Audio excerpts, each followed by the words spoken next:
Hello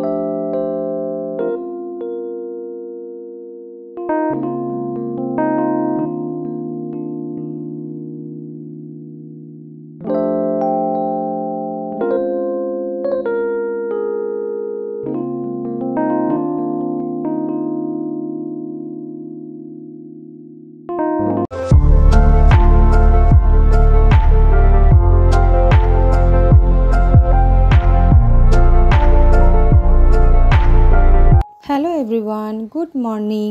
আমার চ্যানেলের নতুন আরেকটা ব্লগে আপনাদের সকলকে স্বাগত জানাই। আমরা কিন্তু সবাই খুবই ভালো আছি আর আশা রাখছি আপনারাও সবাই খুব ভালো আছেন। আজ হলো রবিবার আর ওই 7টা মতন বাজে। আসলে আজকে তাড়াতাড়ি ওঠার কারণটা হলো আমার ননদের বাড়িতে বেড়াতে যাব। আর আমার বাড়ি থেকে আমাদের ননদের বাড়িতে যেতে ওই 45 মিনিট থেকে 1 ঘন্টা মতন লাগে। আর এতটা দূরত্ব যেহেতু, তাই জন্য সব কাজকর্ম সেরে ছেলেকে তুলে রেডি করে তারপর যেতে হবে। তো এত কিছু করতে করতে আমাদের সবসময় 12:30 1টা বেজেই যায় বেরোতে বেরোতে। সেই জন্য আজকে ভেবেছি একটু তাড়াতাড়ি উঠে পড়ি। আর দেখবেন কোথাও ঘুরতে যাওয়ার হলে কিন্তু সবসময় ঘুমটা তাড়াতাড়ি ভেঙে যায়। কিন্তু আমি তো তাড়াতাড়ি উঠে পড়েছি। এইদিকে আকাশের অবস্থাটা দেখুন, সেই ভোর থেকে বেশ মেঘ ডেকে ডেকে কিন্তু বৃষ্টি হচ্ছে। যাই হোক, বেলা বাড়ুক, দেখা যাক তখন কি হয়, সেই বুঝে একটা পরিস্থিতিতে ব্যবস্থা করা যাবে। আসলে বাচ্চাকে নিয়ে এরম বৃষ্টির মধ্যে সেটাই ভাবছি যে কিভাবে যাব। যারা আমার আগের ব্লগটা দেখেছেন তাদের সাথে শেয়ার করেছি যে শনিবার দিন রাত্রিবেলায় কিন্তু তালের বড়া আর তালের কেক যেটা বানাচ্ছে মামনি এখনই, সেইটার কিন্তু ব্যাটারটা রেডি করে রেখেছিল। সারা রাত্রি ধরে ব্যাটারটা মাখিয়ে রাখার ফলে এটা কিন্তু বেশ ফুলেছে।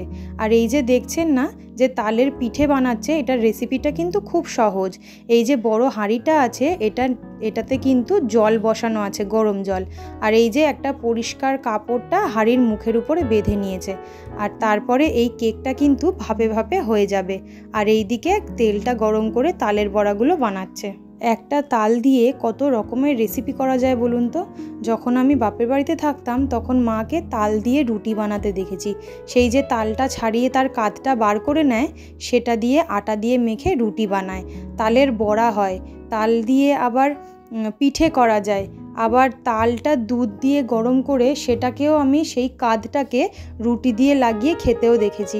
একটা জিনিস দিয়ে কত রকমের আইটেম বানা যায়, আর প্রত্যেকটা আইটেমের কিন্তু ভিন্ন ভিন্ন স্বাদ হয়। এই তালের বড়াটা দেখে কার কার জিভে জল এলো নিচে একটু কমেন্ট করে জানাবেন তো আমাকে। আর এই যে কেকটা দেখছেন, এই কেকটাই কিন্তু সকালবেলায় চা দিয়ে আমরা ব্রেকফাস্ট করে গিয়েছিলাম। আর দেখুন তালের বড়াগুলোও কিন্তু সব রেডি হয়ে গেছে। এক হাঁড়ি তালের বড়া, খেতে বেশি সময় লাগবে না কিন্তু করতে অনেকটা সময় লাগে, অনেকটা খাটনি পড়ে। সকালবেলায় উঠে পুজো দিয়ে তারপরে তালের বড়াটা মামুনি বানাতে বসেছিল। আর এইদিকে আমার ছেলেও উঠে পড়েছে। এইবার স্নান ধান করিয়ে ব্রেকফাস্ট করিয়ে একেবারে তৈরি করে নেব ওকে। আমার বাবা পিপির বাড়ি ঘুরতে যাচ্ছে, পুরো সুন্দর করে রেডি হয়ে গেছে। হ্যাঁ বাবা, টাটা। তুমি কি একা একা যাবে? আমরা রেডি হয়ে গেছি পিপির বাড়ি যাওয়ার জন্য। আর গেট রেডি উইথ মির একটা শর্ট শেয়ার করেছি, সেটা তোমরা দেখে নিতে পারো। সেটার লিংক আমি দিয়ে দেবো নিচে। আর এই দেখো আমরা রেডি হয়ে গেছি এখন।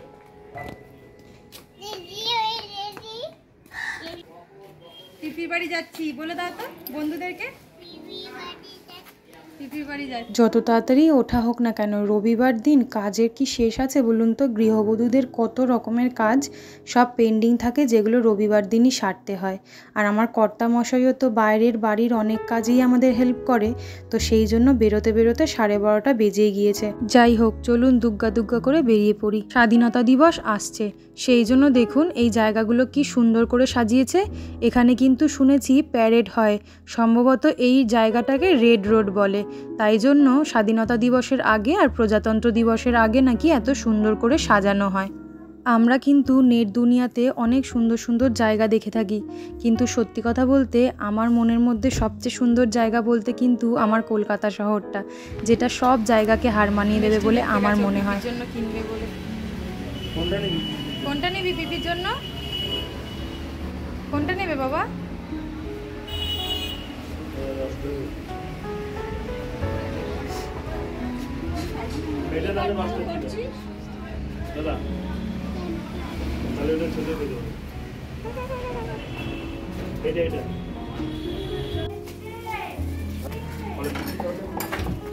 তাড়াতাড়ি দরজা খোলো।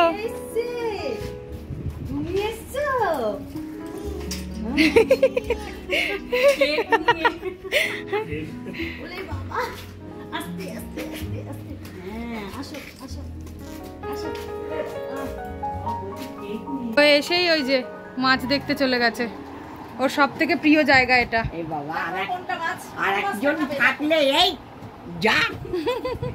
যা করতো। কালো মাংসটা তুলেছিস, টিভিকে দিয়ে এসছিস। বাবা দাদার সাথে একটু হাইফাই করে দে, দাদা ভাইকে একটু হাইফাই কর। দেখো চোখ মুখটা কিরকম করছে, দেখো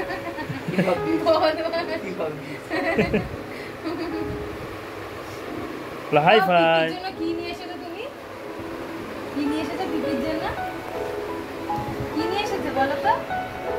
কি নিয়ে এসেছো? দাদা ভাই তোমায় কি বলেছিল পিপি কি খেতে ভালোবাসে? কি খেতে ভালোবাসে বলো? কেক নেবে, মিটিংটা নিয়ে যাবে। কোনটা নেবে তাহলে? তোমায় নিতে হবে। হ্যাঁ, গুছিয়ে রাখেছো? গুছিয়ে রেখেছো? না না খেয়ে নিয়েছি। তুমি 2 মাছ ভাজা খাবে?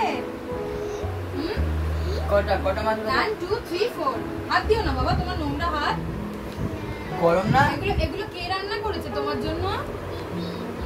পিপি রান্না করেছে, খাবে তো? আজকে কিন্তু নষ্ট করবে না। হ্যাঁ, কি করবে না তুমি আজকে? নষ্ট করবে না। কটা মাম দিয়েছে? নাজু। এই ও ঢাকনাটা সরিয়ে রাখছে, ঢাকনাটা যে দেখা যাচ্ছে না। ও রে বাবা এখানটা দি। আমি একটা মাছ সোনুকে খাইয়ে দাইয়ে নিয়ে জেম্মার ঘরে দিয়ে দিয়েছি।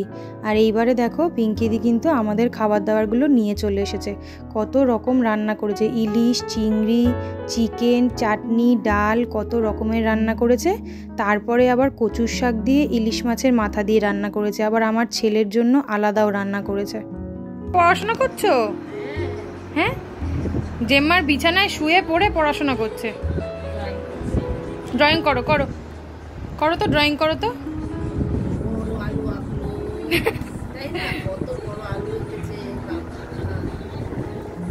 আর ব্রিঞ্জাল বলে ব্রিঞ্জাল আঁকবে, লাউ আঁকবে। শুয়ে শুয়ে পড়াশোনা হচ্ছে। পড়াশোনা নিয়ে কথা। হ্যাঁ আর বসে হ্যাঁ, ওই যে ম্যাঙ্গো এঁকেছে।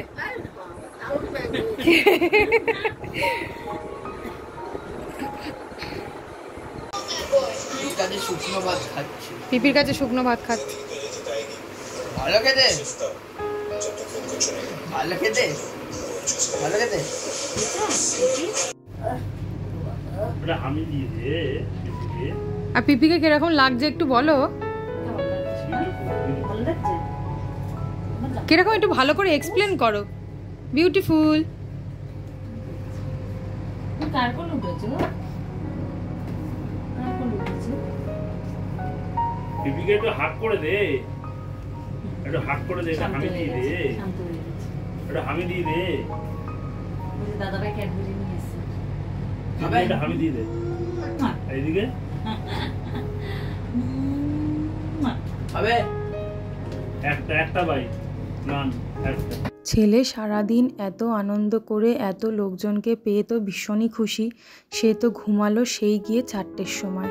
আর ভেবেছিলাম আজকে একটু পাটুলি ঘুরতে যাব, কিন্তু 7টার সময় ঘুম থেকে উঠলে কি আর পাটুলি যাওয়া যায় বলো।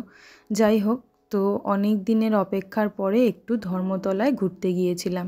আর ধর্মতলায় গেলে কেনাকাটি হবে না সেটা কি হয় বলো। তাই যাই হোক, টুকটাক একটু ঘুরলাম, একটু কেনাকাটি করলাম। এরকম করে আনন্দ করেই রবিবার সন্ধ্যেটা কেটে গেল। আর ভালো সময়গুলো অত্যন্ত তাড়াতাড়ি চলে যায়, তাই না? আইসা নাই আমরা এখানে বসে যাই।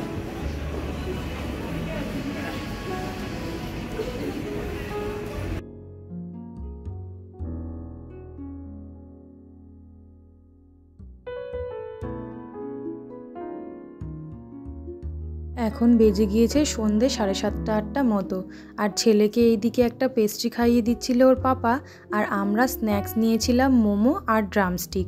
আর জানো তো, ধর্মতলায় গিয়ে না খুব সুন্দর সুন্দর দুটো চুড়ি কিনেছি আমি। এরপর রাতের ডিনারটা নিয়ে বাই বাই করে তারপরে আমরা বাড়ি আসার উদ্দেশ্যে রওনা দিলাম। আসলে ঈশানের স্কুল, পড়াশোনা এগুলোর জন্যই ওদের সাথে কিন্তু সচরাচর আমাদের দেখা হয় না। যারা প্রতিনিয়ত আমার ব্লগ দেখো তারা দেখতে পারবে যে আমার ননদ কিন্তু খুব একটা আমাদের বাড়িতে ঘন ঘন আসে না। উল্টে আমি আমার বাপের বাড়িতে কিন্তু প্রত্যেক রবিবার করে ঘুরতে যেতে পারি।